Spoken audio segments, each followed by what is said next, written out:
Pessoal, estou aqui com Roberto Cante de Lima. Essa transmissão era para ter ocorrido ao vivo, houve um problema técnico, então estamos juntos aqui no mesmo horário que seria a transmissão, infelizmente, ao vivo, e vamos aqui gravar e postar logo em seguida. Logo em seguida irei postar. Boa noite, Cante, como vai? Boa noite, Alberto. Tudo bem? Vou bem, quer dizer, dadas as circunstâncias sempre, né? Esse confinamento que nós vivemos todos realmente dificulta um pouco o bom humor de todos nós. Olha, Boa noite para pessoal, você, boa noite para para quem nos assiste, né? E que vai assistir, né? Porque tivemos esse problema. As ordens aí. Não, uma coisa interessante, é importante que as pessoas sejam informadas de onde nos conhecemos. Quer dizer, eu fui professor na Universidade Federal Fluminense, É no verdade. Departamento de Ciência Política. A porta do meu departamento era em frente à porta do departamento do Roberto Cante de Lima. Tanto é, vou até me permitir, eu chamo o Roberto Cante de Lima simplesmente de Cante, ele é muito conhecido simplesmente por Cante. E, desde então, estabelecemos um relacionamento acadêmico muito profícuo, né? Kant, a partir desse contato, isso remonta aos anos 90, cresceu muito institucionalmente, criou várias instituições em torno da figura dele, de vários de seus alunos que hoje são pares, e desde então mantemos esse contato constante, não é, Kant? Eu admiro muito seu trabalho, Perfeito. seus estudos, de todos os seus orientandos, ex-orientandos, atuais pares, né, vários delas também, e que produzem empiricamente sobre a justiça brasileira, né, e sobre a polícia também, né, um trabalho empírico. Como você sempre diz, né, Kant, vocês são estudiosos do conflito no Brasil. Isso mesmo, tá certo. Trabalhamos com um Instituto Nacional, né, de Ciência e Tecnologia, que é um dos 101 institutos de Ciência e Tecnologia, um programa do Ministério da Ciência e Tecnologia, com o CNPq, a CAP, MEP e as fundações estados, desde 2009, né, já tem duas etapas, a primeira terminou em 2014, renovou em 2016, e vamos até 2022 com esse programa. Nós temos aqui na Universidade Federal Fluminense um instituto com o mesmo nome, uma unidade de ensino, que tem um curso de bacharelado em segurança pública, tem um mestrado em justiça e segurança, tem um curso de tecnólogo à distância, via aqui o pool de universidades públicas e do governo do estado, o CEDERJ, CECIERJ, que, por exigência do MEC, é só para profissionais de segurança pública, e que tem aproximadamente 2.000 alunos, né, nesse curso. Então, temos várias iniciativas, né, na pesquisa, na difusão, na publicação, e eu vou aproveitar a oportunidade para elogiar você, esse seu trabalho que você está fazendo de divulgação de alto nível, que ele é fundamental numa hora dessa, inclusive que a ciência está recebendo as investidas, vamos dizer, destrutivas, né, com falta de recursos, as instituições públicas, as universidades também, tudo isso por falta, muitas vezes, né, de comunicação entre o que a gente faz e como isso é importante para a sociedade, e também, portanto, o seu trabalho é de alta relevância, né, para nós que trabalhamos na universidade e também para a sociedade. Você está de parabéns nessas suas iniciativas. Aliás, que foi sempre uma pessoa muito empreendedora, né, está sempre procurando novas e importantes. Kant, você tem vários livros publicados, né? Todo mundo que você orientou, né? Todas as instituições, eu tenho vários aqui, não tenho todos, né? Você gentilmente já me enviou, já me passou vários deles, livro da Bárbara, do princípio do livre convencimento motivado, vários aqui. Esse aqui está todo marcado, eu li muita coisa aqui. Consenso nas decisões do STF. E nós hoje, Kant, estamos aí, desde algum tempo, né, as pessoas falam muito da judicialização da política, né? E aí a gente pode remontar, por exemplo, eu fiz algumas anotações aqui do impeachment de Dilma, né? remonta isso a 2015. Tá? Em 2 de dezembro de 2015, Eduardo Cunha abriu o processo de impeachment de Dilma. Aí, o ministro do Supremo Tribunal, Fachin, suspendeu liminarmente no dia seguinte, no dia 3/12. Aí, no dia 11, essa decisão do ministro Fachin foi ao plenário do STF. Né? E nessa ida ao plenário, Fachin perdeu, tá, na votação. Janot, então procurador-geral da República, defendeu anular a instalação da comissão do impeachment. Janot também perdeu, a defesa dele perdeu. A defesa dele dessa posição. No dia 17, ou seja, 6 dias depois, Janot pediu o afastamento de Eduardo Cunha da presidência da Câmara. Agora nós estamos aqui no governo Bolsonaro, um governo de extrema-direita, e tem uma investigação no âmbito do Supremo Tribunal Federal, uma investigação cuja iniciativa foi do STF, que reza, né, a cartilha, né, que todas as iniciativas de investigação têm que ser da PGR, com exceção, segundo o regimento do Supremo, quando figuras do Supremo são atacadas, ofendidas, e aí o Supremo, de ofício, iniciou essa investigação que Raquel Dodge foi contra, depois a Rede entrou com a representação quando Aras já era o PGR, e Aras disse, não, a investigação pode continuar desde que, ou na condição, não na condição, mas dizendo que a PGR deveria ser consultada. E hoje o PGR pediu, e caiu com o Fachin, isso está na mesa do Fachin, do ministro Fachin, pediu que isso que ocorreu hoje, toda a investigação com relação às fake news, com relação ao Supremo, seja paralisado essa investigação. Kant, quem não é estudioso disso, como você, como as pessoas, né, formadas aí pela instituição, pelas instituições nas quais você milita, não consegue entender isso tudo que eu narrei. Tá? Não consegue entender o que aconteceu no impeachment de Dilma, não consegue entender o que está acontecendo hoje no Brasil. A gente gostaria de saber, todo mundo que acompanha o meu canal, gostaria de saber a visão de alguém como você, que é um super especialista nessa temática, ou nessas temáticas. Bom, vamos dizer assim, essa questão é uma questão bastante, na minha opinião, tem 2 aspectos importantes. O primeiro aspecto importante é esse que você se referiu aí, quer dizer, de quem é que pode o quê, né? No caso específico, o Supremo Tribunal Federal abriu esse inquérito baseado num artigo do regimento dele, e que diz que quando tem membros do STF versados, alguma coisa assim, que ele pode tomar providências nesse sentido. Existe sempre, como sempre, existe dúvidas sobre a constitucionalidade desse artigo, etc., mas a verdade é que foi esse o embasamento que fez com que o inquérito fosse aberto. Uma vez aberto o inquérito, quem vai investigar é a Polícia Federal, né, porque a Procuradoria-Geral da República e o STF não têm meios de fazer investigação e vai criar, então, um inquérito, né, um inquérito policial, propriamente dito.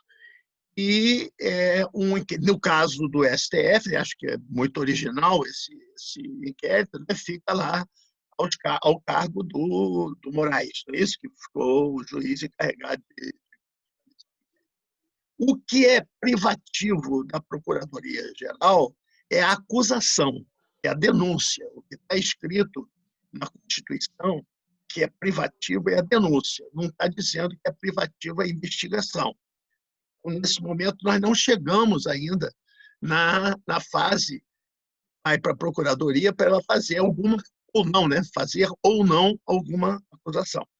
Então, nesse momento, é um problema de supervisão do inquérito, entendeu? E isso é uma coisa um pouco, vamos dizer, ambígua, né? Como muitas coisas na legislação brasileira, e especialmente na doutrina, né? Porque a doutrina, como você sabe, é uma coisa que tem a ver com dever ser, né? O Brasil tem um problema porque ele tem quase que uma aversão a fazer uma teoria da prática jurídica, né, e da prática policial. Outros países têm uma preocupação muito grande de estudar empiricamente, os países ocidentais, né, que eu estou refiro, estudar empiricamente as práticas judiciais, as práticas policiais, etc., para formar teorias sobre esses eventos, né, sociais que são todos, né, eventos sociais e internacionais. O Brasil não faz isso, né? O Brasil tem as leis, que são abstratas, né, por definição, e tem a doutrina, né, que não é uma teoria, é um vir a ser. Então, a doutrina não está preocupada com a prática, está preocupada com como é que as coisas devem ser. Então, o que se pratica fica muito ambíguo e fica muito oculto, obscuro ao olhar dos leigos, não só dos leigos, mas também dos agentes, né? Os operadores do direito, sejam eles juízes, advogados, promotores, em geral, eles não têm uma postura reflexiva sobre o que fazem, porque o que orienta eles é a lei, que é abstrata e, portanto, é passível de interpretação, e a doutrina, que também é um dever ser. Então, na verdade, a prática ela não tem o que se chama em outros países de protocolos, né? Quer dizer, sistemas de orientação prática de como se devem fazer as coisas. E quando esses protocolos existem, eles são desconhecidos, quer dizer, são guardados. Aconteceu aqui no Rio, né, quando nós estávamos fazendo um curso de especialização em políticas públicas de segurança pública, o Instituto de Segurança Pública, a Secretaria de Segurança Pública, recebeu um financiamento da União Europeia para fazer esses manuais, né, esses protocolos da atividade policial. Foram feitos inúmeros protocolos por especialistas, por policiais mesmo, né, que estavam trabalhando com isso, e está tudo guardado lá. Tem 1000 edições cada exemplar, está tudo num quarto lá da Secretaria de Segurança. Já não deve nem estar mais, porque já deve ter dado cupim, né, essas coisas todas e tal. Quer dizer, fizeram 1000, né, de cada um, ou seja, só os policiais são uns 40.000, 50.000, mas só tem 1000, né? Quer dizer, que se fosse para distribuir, não ia dar para as pessoas lerem, né? Então, quer dizer, por quê? Porque as pessoas veem essas orientações práticas com uma limitação da sua ação, né? Quer dizer, isso nos traz a um assunto complicado, que é esse que você falou aí, da interferência, né? Por quê? Porque as decisões judiciais elas se fazem através do que se chama de lógica do contraditório, né? A lógica do contraditório é uma lógica do dissenso infinito, né? Então, quer dizer, a lógica do contraditório, quando se estabelece num conflito, ela diz que as pessoas têm que discordar e uma terceira pessoa, com autoridade, vai resolver o problema. Então, a lógica do contraditório obriga que a decisão seja de fora das partes envolvidas e não seja uma consequência dessa interação entre as partes. Então, a interação é sempre de sentir. Então, até mesmo as decisões colegiadas dos tribunais, elas não são consensuais. Então, o Brasil, as decisões no Brasil, elas padecem dessa característica, né, de terem aversão ao consenso, né? E aqui não se confunda o princípio do contraditório, que é um princípio constitucional que diz que todo mundo tem direito de se defender quando é acusado, né? Isso é uma coisa, da lógica do contraditório. A lógica do contraditório, em outros países, por exemplo, dos Estados Unidos, chamada adversária, não tem nada contra a lógica adversária, não tem nada contra o consenso, muito pelo contrário. Ela imagina que as pessoas vão interagir e, eventualmente, na maioria das vezes, vão chegar a algum consenso. Isso depois, se você quiser, eu posso explicar melhor, mas não tem nada a ver o princípio do contraditório com a falta de consenso. Mas a falta de consenso é um corolário, uma consequência da lógica do contraditório que é associada no Brasil ao princípio do contraditório. Então, isso é uma coisa que nós estamos... Então, por isso, essas dissensões, que são, inclusive, no caso dos juízes, respaldadas pelo princípio do livre convencimento motivado do juiz, né? É uma característica também brasileira, isso, que é muito, como é que se diz assim, fala, né? Que é do jabuti na árvore, né? Uma jabuticaba e tal, que diz que o juiz toma as suas decisões e depois ele justifica as decisões com o argumento que ele quiser. Então, é o princípio do livre convencimento do juiz, reproduz o argumento de autoridade, não a autoridade do argumento, seria a autoridade do argumento o caminho para você tentar consensos, né? Mas o argumento de autoridade, ele, pelo contrário, ele foge do consenso. Então, quando as decisões são colegiadas, as pessoas têm convergências de opinião, como dizem aí meus colegas Fernanda e Rafael Iori, né? Mas não é consensual. Quer dizer, todo mundo convergiu para uma solução, mas os motivos que levam as pessoas a convergir são distintos. Então, se aparecer outro caso daqueles, eles podem não saber o mesmo resultado. Uma característica também não haver uniformidade, né, nas decisões judiciais, nem colegiadas, exatamente por causa disso. Uma outra questão muito importante, que já que você tocou rapidamente, eu vou falar, é que quando você vai decidir se uma coisa que está agora muito na moda, né, muito discutindo, se uma coisa é crime ou não é crime, né, nesse caso aí de botar na gravação, né, no vídeo e tal, é o seguinte, o nosso colega Michel Miss, né, que é professor que visita no mestrado de Justiça e Segurança, no momento, sou aposentado lá do UFRJ, titular, o professor Michel Miss descreve esse sistema da seguinte maneira: o processo que leva à criminalização de alguma coisa começa com uma coisa chamada criminação. Quer dizer, eu olho para um fato e acho que ele é crime. Eu vou dar exemplo. Depois que eu acho que isso aí é uma criminação, eu incrimino alguém, quer dizer, eu digo que alguém cometeu aquele crime. E só então é que eu vou criminalizar, quer dizer, eu vou dizer que isso que foi criminado e incriminado é um tipo penal. Eu vou procurar lá no Código Penal qual é o tipo penal. Então, a gente, quando aparece a notícia, fala logo no tipo penal, né? O tipo penal é esse e tal, mas o problema não é o tipo penal. O problema é esse processo que antecede a criminalização, né? Então, vou dar um exemplo bem assim, rasteiro. Quer dizer, eu estou numa sala de aula, meu telefone está em cima da mesa e termina a aula e meu telefone desaparece, né? Eu digo, puxa, o aluno estava todo aqui, mas deixei em cima da mesa. Será que algum aluno levou isso aqui? Né? Será que ele esqueceu por engano que o celular é tudo igual, né? E tal, não sei o que. Aí vamos falar com as pessoas e tal. Então, eu estou. Agora, se eu estou na sala de aula, no meio da aula entra uma pessoa para fazer uma limpeza na sala, etc., não sei o que, depois sai. E quando eu termino a aula, as pessoas, né, digam, puxa, o meu celular sumiu, aí alguém fala, olha só, entrou uma pessoa aí, eu acho que pode ter levado seu celular, entendeu? Porque sabe como é, né? Uma pessoa está de fora aí e tal, não se sabe, estava em cima da mesa, você não estava olhando, ninguém estava olhando. Então, olha só o que aconteceu. O mesmo fato, né, que eu considerei que era uma coisa casual e que alguém poderia, por engano, né, ter se apropriado do meu celular, virou um crime e já tem um incriminado.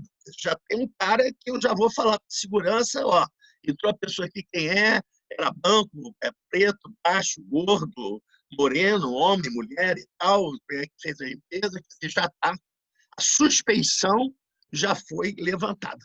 Então, aí que eu vou procurar qual é o código, qual é o artigo do código. Então, esse julgamento anterior da criminação e da incriminação é um julgamento sociológico, quer dizer, ele é feito com os preconceitos, com as opiniões, com as vamos dizer assim, avaliações políticas. É isso que, nesse caso aí específico, demanda.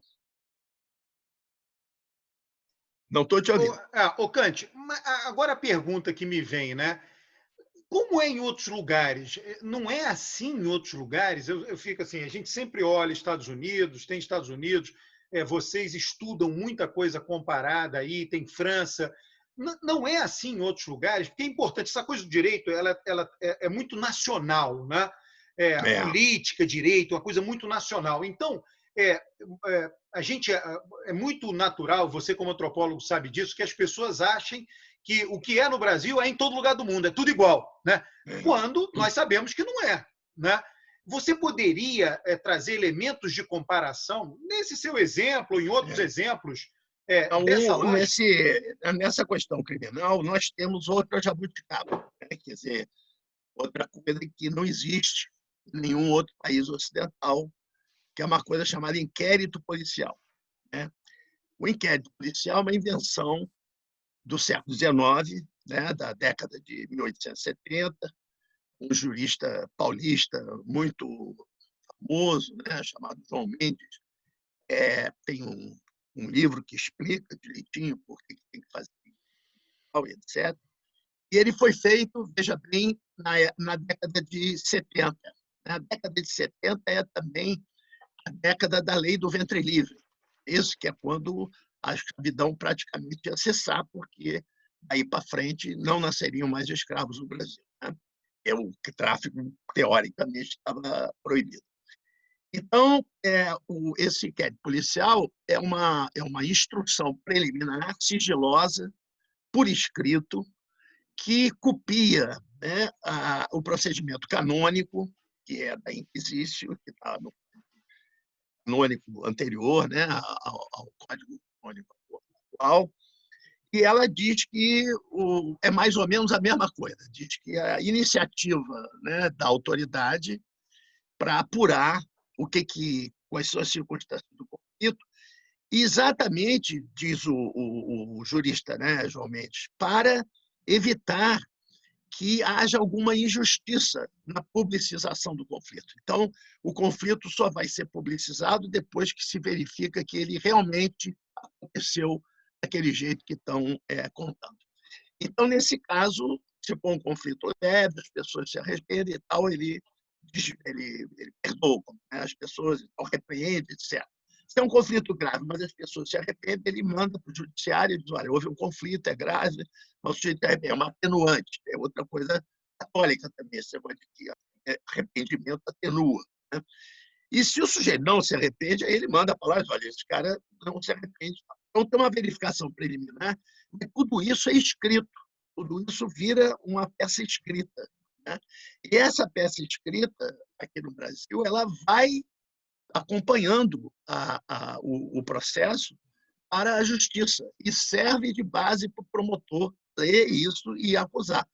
E as nossas pesquisas demonstram, né, pesquisas são desde os anos 80, e isso não mudou. E que a maior parte das decisões judiciais, né, que são agora, recentemente, de questões que não vale a pena discutir agora, mas estão basicamente resumindo a flagrante, né? Tem muito pouca investigação policial nos crimes comuns, a maior parte é flagrante, feito pela Polícia Militar e da Polícia Civil, que instaura inquérito com auto de flagrante. E esse flagrante já explicou tudo, né? A autoridade policial já carimbou, já disse que é assim mesmo e tal. Então, quando vai para o juiz e vai para o juiz, isso já está praticamente resolvido, né? Quando as pessoas são chamadas em juízo, em geral, apenas confirmam, né, aquilo que falaram na polícia, muitas vezes dessa maneira mesmo. A gente pergunta, você confirma? Não repete tudo, não. Se você confirma e tal. Aí o cara diz, confirma. Então, isso resulta, por exemplo, em que 40% dos presos no Brasil são provisórios. Esse negócio do Covid, né? Queriam soltar esses presos provisórios e não soltaram. O CNJ disse que era para soltar, não soltaram. Os caras estão na cadeia lá. E porque eles não têm sentença de primeira instância, veja bem, de primeira instância, e estão presos, e desses 40%, quando eles tiverem a sentença de primeira instância, que 30% já cumpriu a pena ou vai ser absolvido, né? Então, estão injustamente presos e por um tempo exagerado. E é muito interessante porque, veja bem, que foi um tipo de controle social que se estabeleceu para as classes inferiores, né? Porque, naturalmente, o sujeito que tem posses, ele lá na delegacia, o advogado vai lá, conversa com o delegado, etc., etc., e, né, são feitas negociações, né, não necessariamente corruptas, que eu estou dizendo, mas negociações dialógicas, né, entre o advogado, o delegado, e essas questões são resolvidas de outra maneira, que não essa maneira simples, né, como essa que eu estou descrevendo para as pessoas.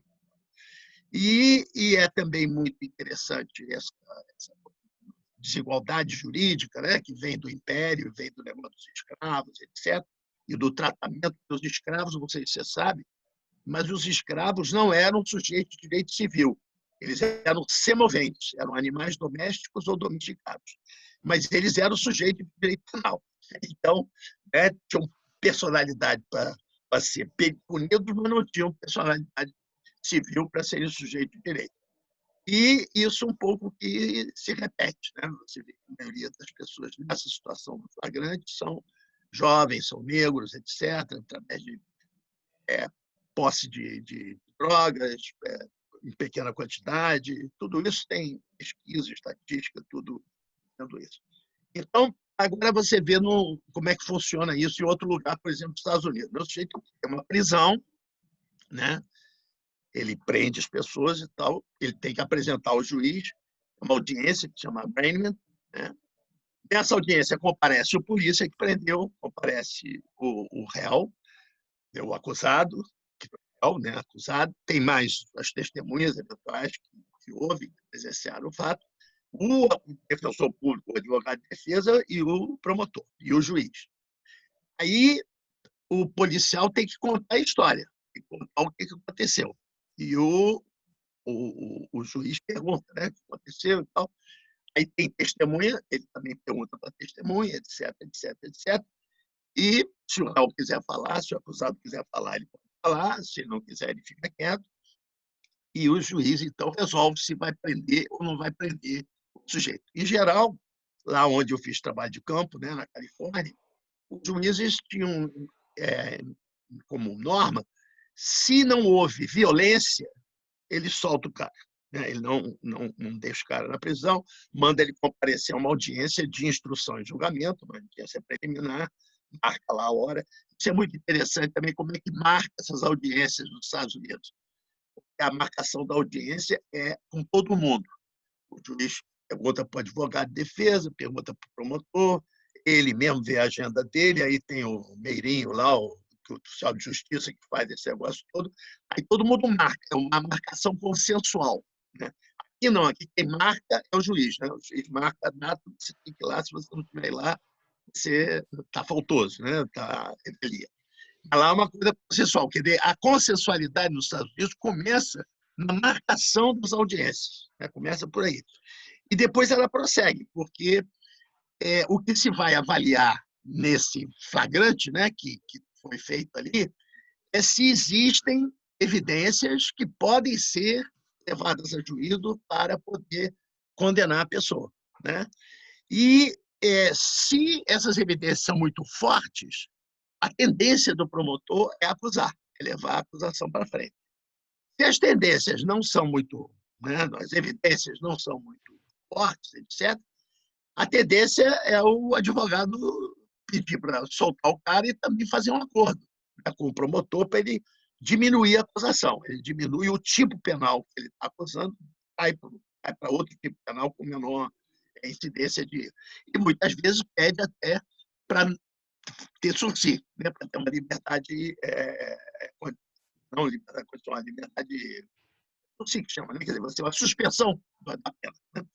Ele fica com a pena, mas durante o tempo ele não pode uma outra infração, mas ele não vai cumprir pena na prisão. Então, isso tudo é uma discussão entre o advogado e o promotor. Por quê? Porque nos Estados Unidos o processo é do acusado, é um direito constitucional do acusado. É por isso que chama-se Due Process of Law. Esse due, aí que está aí, D-U-E, quer dizer devido processo. O Estado deve um processo à pessoa que foi acusada de alguma coisa. Veja bem que é completamente oposto à situação brasileira em que o processo é do Estado. O sujeito submete ao processo, porque o processo, quem manda no processo é o juiz e é o Estado. Lá não, o processo é do acusado. Então, ele pode querer o processo, ou ele pode, se ele achar que está sendo injustamente acusado, ou ele pode fazer um acordo. É o que acontece em mais de 90% das vezes, acontece a tal da barganha, da plea bargain. Mas ele está barganhando esse processo com o acusador. E o acusador está fazendo as contas. Bom, eu vou acusar esse cara, as evidências não estão muito fortes, esse advogado aí é um advogado bom. Eu posso perder, porque ninguém sabe como é que a decisão do júri vai vir. E o promotor lá ele é ou eleito ou ele é indicado pelo governador. Então, o promotor lá não pode ficar perdendo causa, porque senão ele mostra que ele tem uma fraca avaliação das circunstâncias da profissão dele, quando é que ele deve acusar e quando ele não deve acusar. Chama-se discretion, isso, essa capacidade que ele tem de escolher. Né? Fala. Vou fazer uma pergunta. Você narrou tudo isso do seu trabalho de campo nos Estados Unidos, na Califórnia. Não tem nada escrito? Não tem um inquérito que a polícia escreve? Não, não tem. É impressionante. Nada escrito, nada É um escrito. folder, não. É um folderzinho, tem um folderzinho, né? Que aí eles botam vamos dizer, o, o boletim, né? Boletim do policial, se houve alguma perícia na pessoa, né? O laudo da medicina legal, fica tudo assim.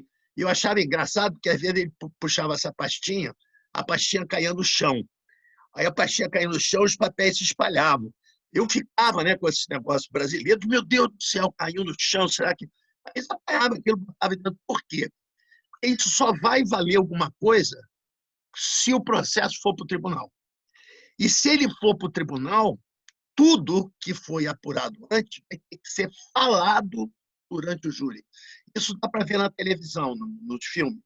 Você vê que as pessoas têm que falar, né?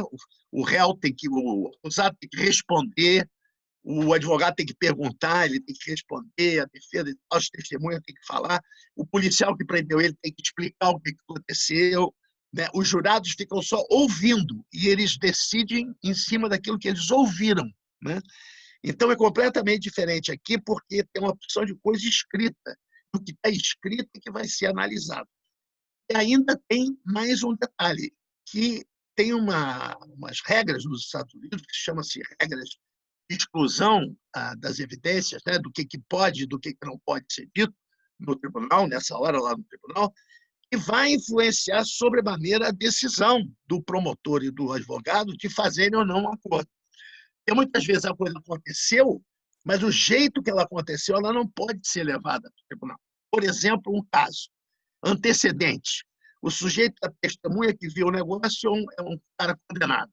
Então, se ele for lá sentar no banco de testemunhas e testemunhar, a favor, por exemplo, do acusado, o promotor vai dizer, ó, esse cara aí, a palavra dele não vale nada, esse cara já foi condenado 2 vezes, tal, não sei o quê. Então, antes de acontecer o julgamento, existem audiências preliminares, né? Preliminary hearings, que vão discutir o que pode e o que não pode ser dito. Então, por exemplo, nesse caso de antecedente, tem que ver que tipo de antecedente é o que o sujeito tem. O sujeito tem um antecedente de multa de trânsito, se ele tem um antecedente que não é violento, não, uma coisa que não é violenta, de uma infração pequena e tal, o juiz diz, olha, não vai poder falar nos antecedentes. Esse cara não pode falar porque não... Agora, o sujeito é um homicida, o sujeito é um... Aí, bom, aí vai falar porque é uma felonia, né? É um crime grave. Aí tem que falar lá no tribunal. Mas tudo isso é combinado antes, né? Com o juiz e o advogado e o promotor. Né? E aqui não, aqui tudo vai escrito, né, para o juiz, e o juiz é que vai dizer o que é prova e o que não é prova. Então, quer dizer, o processo não seleciona de maneira nenhum fato, nenhuma evidência das versões contraditórias que estão sendo apresentadas. Veja bem, as versões já são contraditórias. Então, o que uma diz que é um fato, a outra diz que não é. Diz que é outra coisa que é um fato. E a outra diz que é uma coisa, a outra diz que é outra coisa. E aí é o juiz que vai resolver isso. Entendeu? Porque o processo não resolve isso. Quer dizer, não existe nem regras processuais para dizer o que é prova e o que não é prova. Isso é o livre convencimento motivado do juiz. Então, isso é um problema, porque você pode achar que o seu argumento é muito bom, que você tem as provas todas, e o juiz achar que não tem. E aí ele condena ou absolve você por causa de uma coisa ou de outra. E o maior problema disso, Alberto, é que a justiça não fica transparente. né? Ela não fica didática para as pessoas que participam dos julgamentos e que iriam entender por que elas foram condenadas, entender por que foram absolvidas. Muitas vezes nem os advogados entendem as sentenças que são dadas. Olha, fica quieto, foi absolvido. Mas por que foi? Não fica quieto, depois a gente conversa. Porque, né, são surpreendentes, vamos dizer assim, como se tirar um coelho da cartola, né? E aí depois o juiz, naturalmente, vai justificar por que ele decidiu daquela maneira. Mas a decisão dele anterior, né, por a decisão que ele tomou a decidir, ela é anterior à justificativa. Ele primeiro decide e depois ele justifica, né? Tem várias etnografias que nós fizemos em que os juízes dizem isso mesmo, que eles olham, né, tomam uma impressão daquilo, tomam uma decisão, aí depois procura as motivações, as justificativas. Ô, Cante, uma curiosidade. Você menciona os Estados Unidos. A minha curiosidade é o seguinte: em outros países, na Europa, sei lá, a gente vem de Portugal, dessa tradição ibérica, Espanha, né? A gente sempre pensa na França, na Itália. A Itália teve, pensando na política, Operação Mãos Limpas. Também é diferente do Brasil, então. Claro, claro. Todos esses países passaram por reformas processuais, né, que, vamos dizer, caminharam nesse sentido da consensualização das decisões, né, de você procurar somente levar para a decisão judicial, né, final, processo, julgamento, coisas muito sérias, né, coisas seríssimas. Então, hoje, por exemplo, na França, o juiz de instrução, hoje em dia, ele trabalha com crime organizado, né? Isso que é o negócio dele, é esse. Aí fica lá, né, aquelas coisas. Aparece nos filmes, aí nessas séries que vocês assistem e tal, vai poder ver isso. O negócio dele é sempre com o negócio do crime organizado, porque é isso que eles fazem, né? Os crimes comuns são resolvidos por negociação, né, entre o advogado, o procureur, né, o procurador e tal. Uma outra coisa também importante na França são duas coisas importantíssimas, né? Primeiro, que os magistrados lá, tanto faz o promotor quanto o juiz, são magistrados. Eles são da mesma carreira. Um escolhe ser promotor e o outro escolhe ser juiz. Inclusive, não costuma acontecer, mas pode trocar, né, no meio do caminho. E os magistrados lá estão submetidos ao ministro do interior. Está entendendo? Eles não têm. Todo mundo falando de Montesquieu, aquele troço todo, a independência dos poderes e tal. É muito engraçado isso, porque lá na França não é assim. Aqui no Brasil é que veio com esse papo de que, né, Montesquieu teria dito isso. Meus colegas também dizem que ele não disse bem isso e tal. Né? Mas então essa independência, né, e autonomia financeira e independência do judiciário não existe lá, né? Eu conheço um colega nosso, que é nosso consultor, juiz, né, também é um doutor em sociologia, mas é um juiz de direito, chamado Antônio Carapon. Ele estava aqui conosco num congresso quando o Sarkozy nomeou lá uma ministra do interior, ganhou a eleição, né, nomeou a ministra, e a ministra, ele trabalha no Instituto de Altos Estudos sobre a Justiça, né, que é um pesquisador, né, da área, etc. E a ministra mandou ele voltar para a vara, entendeu? Botou ele voltar para. E ele se arrancou, ele estava no meio do Congresso, estava lá na Bahia, saiu voando, entendeu? Pegou o avião, voltou para lá, porque aí que eu fiquei sabendo, eu nem sabia que a ministra. Não, a ministra é minha chefe, tá entendendo? Então, as pessoas têm muita, vamos dizer assim, representações muito idealizadas, não é isso? Dessa justiça. E essas representações acabaram virando realidade aqui no Brasil, mas não é assim na Argentina, não é assim na França, não é assim nos países da chamada civil law, né? Civil law tradition. Eu estava dando um exemplo dos Estados Unidos, que é o common law, né? E tribal jury, e aqui é o civil law. Mas também não são assim. Nós temos vários colegas que fizeram trabalho sobre a França, né? E fizeram etnografia sobre a França, sobre a Argentina e tal, e foram publicadas. Hoje estão todas publicadas. Quer dizer, quem tiver curiosidade pode consultar, né? São livros publicados. Aliás, tudo que eu estou falando aqui, cá entre nós, está tudo publicado. eu estou falando assim de uma maneira mais solta e tal, mas tudo que eu estou dizendo aqui é objeto de pesquisa etnográfica e de publicação, né, em livro. Né? Eu trouxe aqui, ó, eu te falei, né, os donos do carimbo, né, Isso é muito bom. de uma É, policial federal, uma delegada policial federal.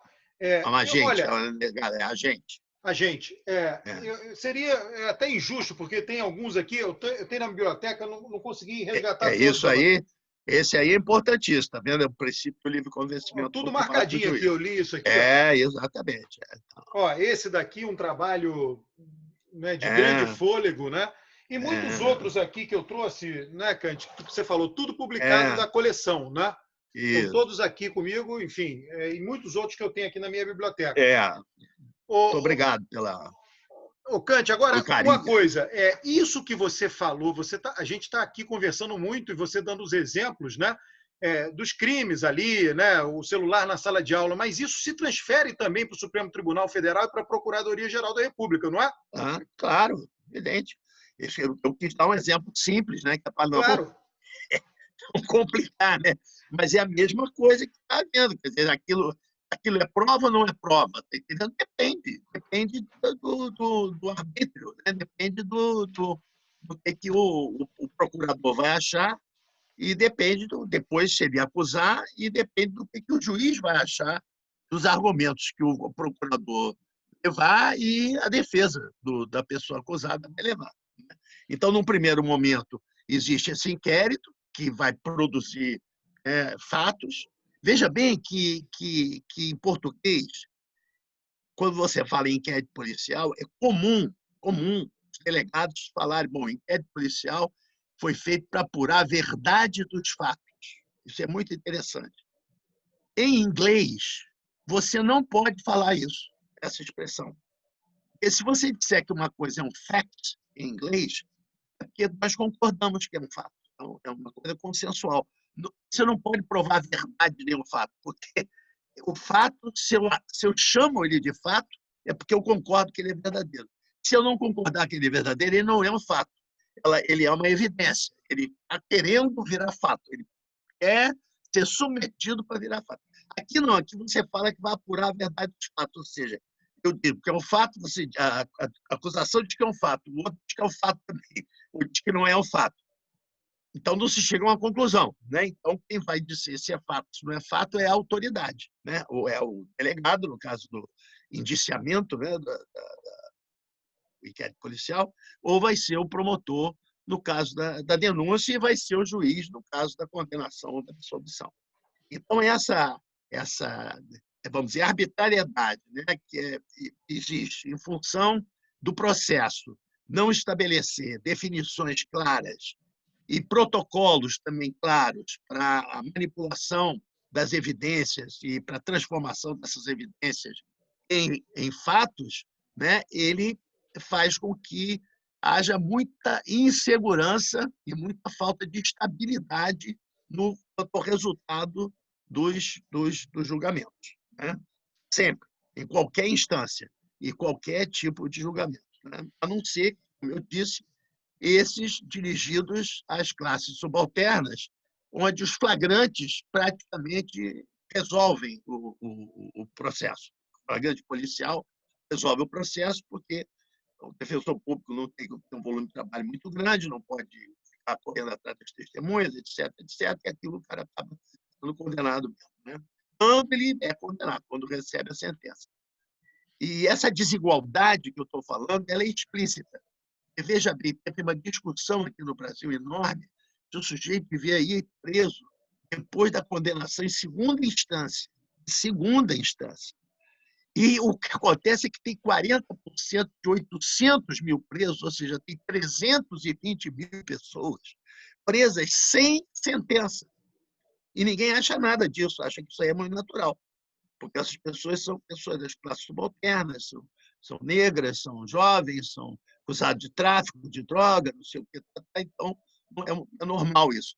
Mas se for prender uma pessoa na segunda instância, que for um sujeito que tem um advogado, tem não sei o quê, aí Isso é um problema. Eu não estou dizendo que tem que prender ninguém na segunda instância, não. Estou dizendo que houve essa discussão que me pareceu muito desigual, porque era para discutir todo mundo, né? Quer dizer, na primeira instância também, o sujeito não recebeu a sentença, quem está fazendo lá preso?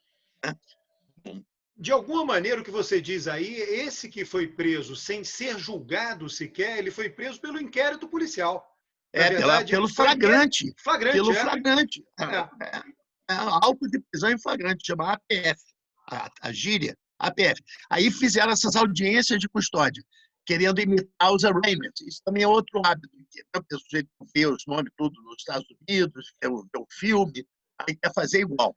Aí, esse negócio do júri é né, que eu posso explicar isso, como é divertido, entendeu? Esse júri veio do século XIX da Inglaterra, e todo mundo acha que o nosso júri é igual ao dos americanos. Os americanos acham que o júri deles é completamente diferente do júri inglês. E a gente aqui fazendo um júri que não é nem americano nem inglês, e dizendo que está seguindo o modelo dos Estados Unidos. Então, as pessoas não têm nem uma noção exata, né, de como é que essas coisas funcionam. Mas o arraignment, né, como eu te descrevi, aí o cara que prendeu, vai as testemunhas, vai todo mundo lá, é o juiz que vai dizer se o cara fica preso ou não. Aqui não, o cara vai para a delegacia de polícia e o delegado faz o auto de prisão em flagrante. Quer dizer, o delegado diz que está tudo certinho e assina. E ele tem um cartório na polícia. A polícia tem um cartório, então ela tem fé pública. Então, quando ele assina aquele negócio ali, e tal, ele está dizendo que aquilo tem fé pública. Então, uma coisa que tem fé pública, você precisa provar que aquilo é mentira, porque a fé pública é contra todo mundo. Né? Então, quando chega ali no juiz para fazer essa audiência de custódia, já está tudo provado, resolvido, assinado. Quer dizer, se o juiz for quebrar aquele flagrante, ele precisa ter uma razão assim. E ele não tem os elementos, né? Porque ele só tem o elemento que está escrito, né? Ali que está tudo certinho, está carimbado, e o réu. Né? E o réu, o cara que está acusado ali, o preso, né? Não é réu, mas é o preso, e o preso está ali e tal, às vezes está todo machucado, tal, ele precisa só para ver isso. Aí o cara diz, não, mas olha, não foi assim. Olha, isso não é caso, o caso não é esse. Você vai contar para o juiz de instrução depois, quando você for chamado. E aí que o negócio enrola, porque o cara vai para a cadeia e fica aí 1 ano esperando ser chamado para falar com o juiz que vai fazer a instrução do processo, né? Vai chamar e vai tomar uma Agora, decisão. essa coisa do Alexandre de Moraes, tá? Ele vai lá e faz uma busca e apreensão. Aí ele acha lá, sei lá, provas, né? Vou utilizar aqui a palavra que vai aparecer, né? Achou provas de que, segundo ele, tem uma organização criminosa, né? Na cabeça dele, Alexandre de Moraes, tem uma organização criminosa responsável por espalhar fake news acerca de ministro supremo, de deputados, de instituições. Ele está fazendo uma investigação. Tem um policial federal lá, Igor, é um cara lá da Lava Jato, Igor Romário, se eu não me engano, é um policial muito respeitado, né, que está liderando a investigação. Então, eles fizeram isso hoje, inclusive sem autorização do Augusto Aras. Eles consultaram Augusto Aras disse não, e eles foram lá e fizeram. Tá? Aí ele vai escrever aquilo, né? Vai dizer, olha, eu cheguei à conclusão, e vai ter que enviar aquilo para a Procuradoria-Geral da República. Né? É isso que as pessoas vão ver a partir de, sei lá, dessa semana, daqui para frente. Né? E aí, né, depois, aí a Procuradoria pode arquivar ou pode aceitar a denúncia. Pedir, ela pode fazer a denúncia ou não, pedir, dizer que não quer fazer denúncia, arquivar. Eu não sei, vamos ver o que eles vão fazer. Eu também estou curioso para saber o que eles vão fazer, porque, como eu te disse, não é uma coisa comum. Antigamente, os juízes podiam iniciar os processos, mas isso acabou há muito tempo. Né? Então, ele está usando um artigo do regimento lá do STF. Eu, inclusive, não sei, e tenho... Bom, né, estamos aqui em público, eu não sei, é uma palavra correta, eu não sei se no regimento também diz como é que vão ser os procedimentos, entendeu? Porque eu não sei, não consultei o regimento para saber se foi e tal, eu li só as notícias e tal, né? Então, eu não sei se o regimento também diz o que acontece quando ele abre o inquérito, quando chama a polícia, faz, aí o que vai acontecer com... Pode ser que o regimento detalhe isso. Não sei se ele detalha ou não. Se ele não detalhar, eles vão ter que resolver. Né? O plenário provavelmente o plenário do Supremo vai ter barras, vai pedir para arquivar, deve ir para o plenário, né, arquivar, tomar uma decisão. Mas realmente isso aí como é que se diz, é um ponto fora da curva. Isso não é o procedimento normal, o juiz abrir um inquérito. Quem abre o inquérito é o delegado de polícia que abre o inquérito policial. Ele que faz uma portaria, abre o inquérito, e aí esse inquérito, depois de um certo tempo, ele manda para a procuradoria, em alguns lugares manda para o juiz manda para o procurador, aqui no manda direto para a procuradoria, e a procuradoria vê se está tudo certo, para fazer a denúncia, se tiver, ele faz, se não tiver, ele devolve para perguntar mais coisas e tal, e inclusive às vezes fica anos esse negócio indo e voltando e não vai para lugar nenhum. Né? Porque... Aí é outra coisa, porque o nosso sistema é um sistema profundamente inquisitorial, né? No sentido de que existe embutido no sistema uma suspeição sistemática sobre todo mundo, sobre a sociedade e sobre os agentes também. Todos os agentes estão nós todos estamos sob suspeita permanente do direito penal e do direito administrativo. E o processo penal e o processo administrativo confirmam essa suspeita sistemática. Isso é decorrência de uma tradição também do século XIX de tutela do Estado sobre a sociedade, no caso dos conflitos, que eu já mencionei aqui. Quer dizer, o Estado se arroga essa tutela para saber situar os conflitos, para que não haja abusos por parte dos poderosos contra os oprimidos, que não haja também ofensa dos oprimidos à honra dos poderosos, inutilmente. Então, obviamente um procedimento de uma sociedade desiguais juridicamente, como se nós estivéssemos ainda no Império. Mas isso, a República não conseguiu dar jeito nisso. A República continuou esse ethos inquisitorial, persecutório e de suspeição sobre a sociedade, de tutela sobre a sociedade.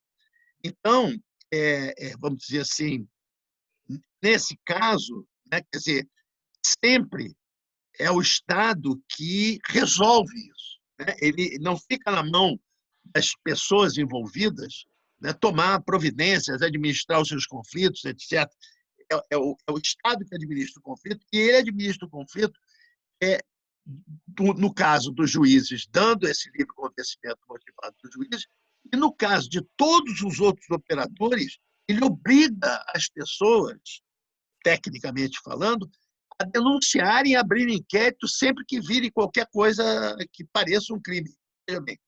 Então, é um volume de procedimentos, de processos que se abrem e que não fecham, que ficam rodando, porque não consegue mais indício nenhum. Então, mas isso tudo porque você desconfia de quem está tomando as iniciativas. Acha que ele vai se corromper, acha que ele vai fazer favores, acha que ele vai influenciar, o que, evidentemente, não impede que ele se corrompa, que preste favores, que faça tal. Mas você tem essa suspeição, que é uma coisa, então, que você, a qualquer momento, você pode escolher uma pessoa e dizer, olha, você está errado, e aí eu te pego. Aí o arbítrio dessa culpabilização está sempre funcionando. Enquanto, por exemplo, no caso americano, ou no caso francês, os agentes têm o princípio da oportunidade. Eles podem ou não proceder. Se o cara achar que não é para acusar, ele não acusa. Se ele achar que é para acusar, ele acusa. E aqui não, aqui pela norma, pela doutrina, então ele é obrigado a acusar. Obviamente que ele não faz isso, ele acaba usando critérios. Só que aí os critérios não são explícitos, não são critérios de uma política criminal, não é isso?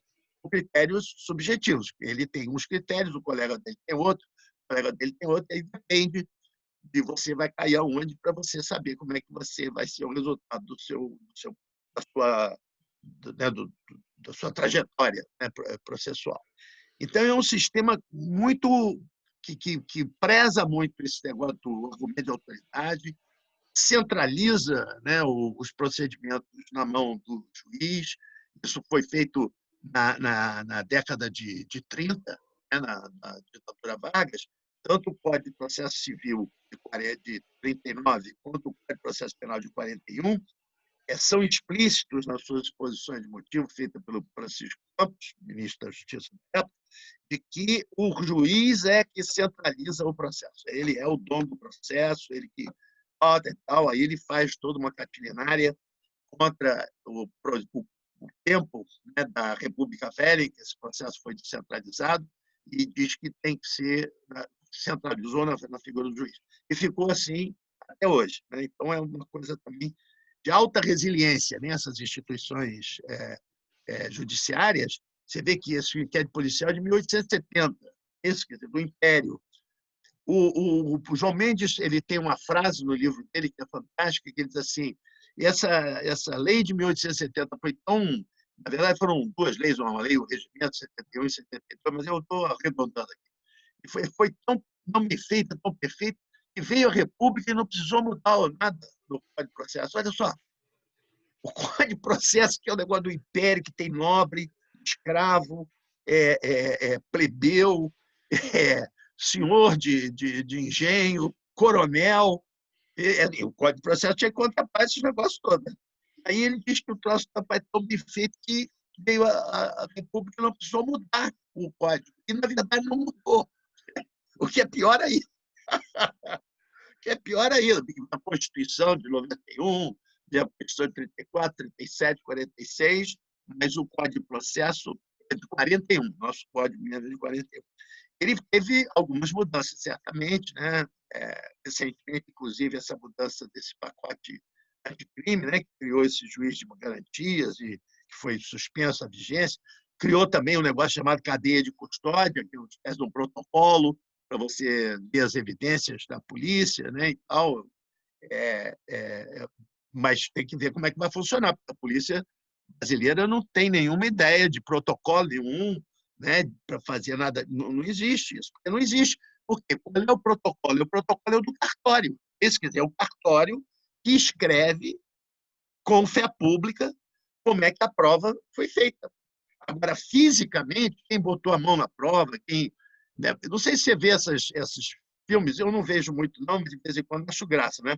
Negócio de CSI, não sei o que e tal, fica aquela história que o cara. Investigação criminal nos Estados Unidos. Bota dentro do saquinho, não sei o que. Aquilo também é uma conversa meio mole para o boi dormir, entendeu? Porque a minha experiência com a polícia americana, que foi lá em Birmingham, Alabama, é que, fundamentalmente, a origem dos dados deles, né, é escuta telefônica e que eles ficam fazendo aquelas combizinhas, né, que fica lá ouvindo os caras conversando e tal, e gravando, e depois fazendo o flagrante quando eles vão entregar droga. Era sempre negócio de droga, o negócio que eles faziam lá era negócio de droga. Mas era essa coisa assim, né? Mas claro que aí quando vai no fazer o local, né, quando vai fazer o bust, né, que eles chamam, que ele vai fazer a batida, né? Aí sim, aí tem esses negocinhos, esse envelopinho todo, tira de fotografia, isso aí vai. Aqui eu acompanhei várias vezes, quer dizer, eu nunca vi nada nem parecido com isso, né? Inclusive, algumas vezes fui também vítima, né? Quando eu morava numa casa de arrombamento e tal, nunca ninguém fez nada e tal. O cara chega lá, olha, diz, e tal, não sei o quê. Então, vamos dizer, é muito diferente. E a diferença, eu vou insistir nisso, está em que nos outros países essa cadeia de custódia, essa investigação, ela é feita fisicamente, mas a pessoa vai ter que falar como é que fez. Aqui no Brasil, que é o único país que tem um cartório no Ocidente, um cartório para fazer essa inquérito policial, essa investigação preliminar, o que vai valer é o que está escrito no processo. Isso que vai valer. Entendeu? Então, não precisa, o que as pessoas fizeram perdeu importância, porque depois que escreveu aquilo, dançou. Eu aprendi isso com você, Cante. Depois disso, eu comecei a ver os telejornais regionais, porque os telejornais regionais falam muito de crime, né? E entrevista o policial, o delegado lá da delegacia que que autuou lá o crime, lá aquela. E o policial, ele nunca dá entrevista dizendo o seguinte: olha, a gente acha que aconteceu isso, a gente acha que viu isso. Ele dá entrevista já tipificando o crime. Olha, o crime se enquadra no artigo tal, tal. O delegado já dá entrevista para o jornal local dizendo isso. O que também é uma característica jabuticabal da polícia brasileira. É a única polícia que fala a linguagem jurídica. Que o delegado é uma autoridade jurídica. Ele tem que ter diploma, né? Ele tem que ter diploma de direito. Agora a Polícia Militar também quer ter diploma para ser oficial da Polícia Militar, que é para poder também, que eles querem também ter um inquérito policial, etc., querem ganhar igual os delegados, então tem que ser uma autoridade que se chama autoridade policial, né? Que é o sujeito que tem essa autoridade. Mas é incrível, porque a polícia tem que falar a linguagem dos fatos. A polícia, no mundo ocidental todo, fala fatos. Ela não fala direito, ela não fala. Né? Ela pode ter a sua gíria, vamos dizer assim, né, para falar, mas ela não classifica. Quem classifica é a promotoria, quem classifica é a acusação. Né? Ele é que é o cara que vai saber se pode denunciar, se não pode denunciar. Aqui não, aqui o camarada já sai enquadrado, né, na polícia. É claro que o promotor pode discordar do enquadramento. Mas veja aí, bem, ele vai discordar do enquadramento de uma coisa que ele não viu, né? Ele não estava lá na delegacia, ele não viu, ele vai discordar de alguma imperfeição do cartório, quer dizer, do registro cartorário, e não da vida real. Né? Não serão circunstâncias da vida real que vão alterar o julgamento dele, mas sim uma coisa cartorária. Né? É o cartório. Então, o cartório é que fica mandando na investigação policial. Quer dizer, em vez da investigação investigar, a investigação trabalha para registro e não para descobrir fatos e tal, e levar o fato ao conhecimento do acusador. Isso é uma característica brasileira também. É tudo fruto desse inquérito policial. Ô, Cante, nós estamos aqui já há mais de uma hora conversando. Opa!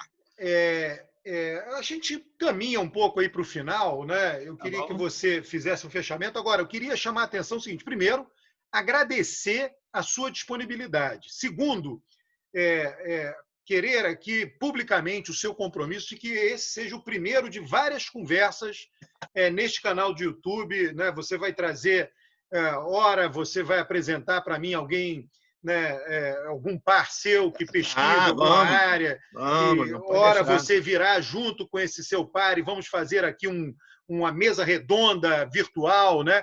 E lives também. Hoje teve esse problema técnico, fugiu o nosso controle totalmente. Eu já fiz dezenas de lives, nunca tive esse problema, né? Como eu fiz contigo, eu mando o link 5 minutos antes e começa e acabou. Né? Aconteceu alguma coisa esquisita. Mas tudo bem. Né? Nós somos brasileiros, a gente dá um jeitinho nas coisas e damos esse jeitinho. Né? Então, eu queria que você fizesse aí um fechamento, né? E assumisse esse compromisso da gente estar juntos aqui neste canal e em outras. Né? A internet permite isso. Né? Nós convivemos na mesma instituição. Eu sou do Rio, me transferi há algum tempo para São Paulo, mas a internet permite que a gente tenha um contato permanente, né, e possa trocar essas informações que são muito úteis para o público em geral. Bom, em primeiro lugar, eu que quero agradecer, né, o convite. Queria também agradecer a você esse carinho aí que você tem, né, com a produção do INEAC. Nós hoje somos mais de 100 doutores, né? Estamos presentes em 5 estados e 8 países. Né? Estamos fazendo essas pesquisas comparadas, né? De caráter empírico, né? do direito. Temos colegas que estão trabalhando em várias universidades, né? Brasileiras, em vários estados, que podem colaborar com você também, se você desenvolver essa conversa. O INEAC também tem desenvolvido uma programação, né, de lives e de coisas que têm sido feitas. Quem quiser pode consultar o nosso canal no YouTube, né, onde essas lives vão todas sendo arquivadas. Tem o nosso site também, que é INEAC. Né? Se entrar no Google, aí aparece o site, e lá no Google, no YouTube também aparece no YouTube. agradecer essa conversa. E dizer a você o seguinte: olha, eu acho uma coisa muito importante é divulgar, né, o resultado dessas pesquisas. O Instituto Nacional de Ciência e Tecnologia, esse programa foi feito para isso, para que as pesquisas pudessem ser divulgadas, né, para o público em geral, que não ficassem só nos público especializado. Então, essa conversa é muito importante. Eu peço desculpas a você se falei demais, porque você me fez poucas perguntas, mas uma coisa leva na outra e tal. E também, se eu cometi alguma imperfeição aí, porque a gente está falando muito de tentar explicar coisas que são complexas, né, de uma maneira que seja compreensível. Também, se eu não me tornei muito compreensível, peço desculpa a quem assiste, e porque a gente não tem pergunta, né, então ficou um pouco prejudicado essa parte. Me disponho a voltar aqui, a trazer os colegas, evidentemente. Quer dizer para você o seguinte: quer dizer, o conhecimento das práticas policiais, das práticas judiciais no Brasil, conhecimento científico disso, conhecimento, ele só pode ser iniciado, não tudo, mas só pode ser iniciado através do método etnográfico. Quer dizer, as pessoas têm que fazer trabalho de campo, têm que assistir e tal. Esse método está, no momento, bastante prejudicado, a sua continuidade, em função do pandemônio que é essa pandemia, né? Mas nós esperamos que, né, daqui a pouco vão inventar a vacina e tal, e essas atividades presenciais que para nós são fundamentais para a gente observar, elas serão retomadas, né? E nós poderemos retomar o nosso trabalho de pesquisa. Inclusive, tem várias pessoas fazendo mestrado, fazendo doutorado, que estão bem, vamos dizer assim, é, é, animadas, né? Porque vão ter que inventar uma outra coisa para fazer, porque isso não é possível fazer no prazo devido. Mas isso é fundamental, porque você só pode ter um conhecimento adequado e, portanto, você ter políticas públicas adequadas que visem a melhoria do sistema, que visem o aumento da justiça, da noção, né, de assistência, de serviços judiciários e policiais prestados à população para garantir o direito social, né, a segurança pública e a justiça, que são direitos sociais. E que, mais do que nunca, né, ficou claro nessa pandemia, e foi uma pandemia na área de segurança pública, mas se notou claramente duas formas de lidar com essa pandemia muito distintas, que são exatamente as formas como as políticas públicas do Brasil costumam lidar com a segurança pública, né? Uma é a forma preventiva, quer dizer, você conhece o problema, você tenta evitar as transgressões, evitar os conflitos, tomar providências de várias ordens para evitar que aconteça. E, quando acontece, evidentemente, você vai lá e tem que punir os transgressores, etc. Isso aí faz parte do nosso sistema, né? Do nosso sistema liberal, burguês, capitalista, etc. É assim que funciona.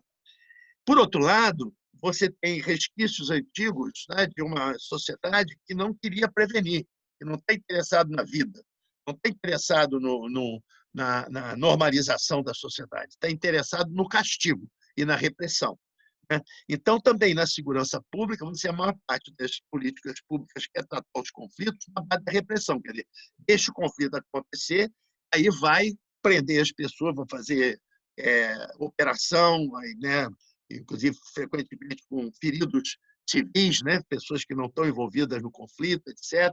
Então, atinge terceiros, esse troço todo, por causa do tipo repressivo, né, de lidar com a política repressiva, de lidar com os conflitos, né, administrar esses conflitos pressupostamente criminais, né?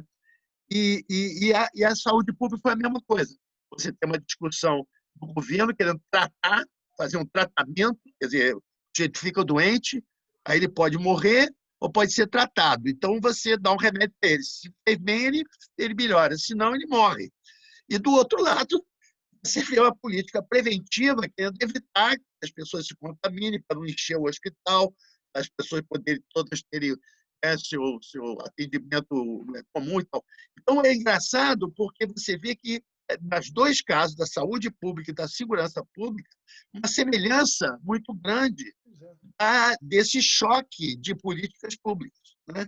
E no caso da saúde pública, que tem o SUS, né, que tem uma série de iniciativas já antigas, né, de preservação da vida e de cuidado da vida, diferentemente da segurança pública, onde esse conhecimento e essas políticas ainda são muito incipientes, né?